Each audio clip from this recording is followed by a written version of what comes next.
can you maybe think about building around some value? Hawks, Warriors, Magic, Knicks, all playing for the second night in a row. So like fatigue, resting people. Are there some attractive spots here where other guys might be stepping up, Nick?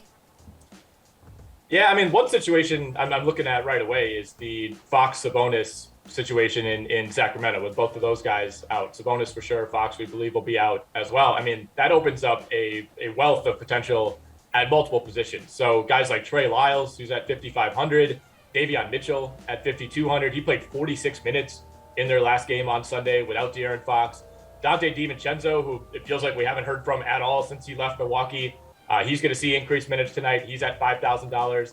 And then for another big man, Damian Jones at 3,700, who has had some big performances when the minutes have been there this season. He's a guy who is a fairly efficient scorer, can rebound, can block shots.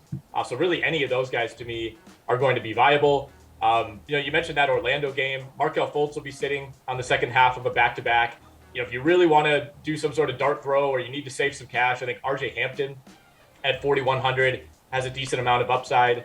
And then the other guy that I'll point out, not quite as much of a value as these others, is Emmanuel Quickley, who has been really, really good over the last 10 or 15 games. He's finally shooting the ball efficiently. He's a guy who usually hovers around 40%, and he's been closer to 50% over his last 10 games. So especially if Julius Randle sits again on the back-to-back, I do like Emmanuel Quickley at 5,600. All right, Jeff, where are you looking for some value?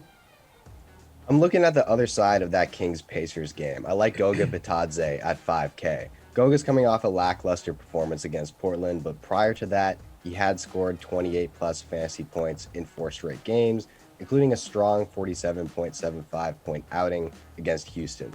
The former first-round pick is only averaging 12.9 minutes per game, but he's played 20-plus in 4 of his last 5 contests. Tonight, he gets Sacramento, who ranked 29th in DK fantasy points allowed to centers, and will be without Domantas Sabonis, as Nick was talking about. That sounds like a recipe for another strong game for Goga to me.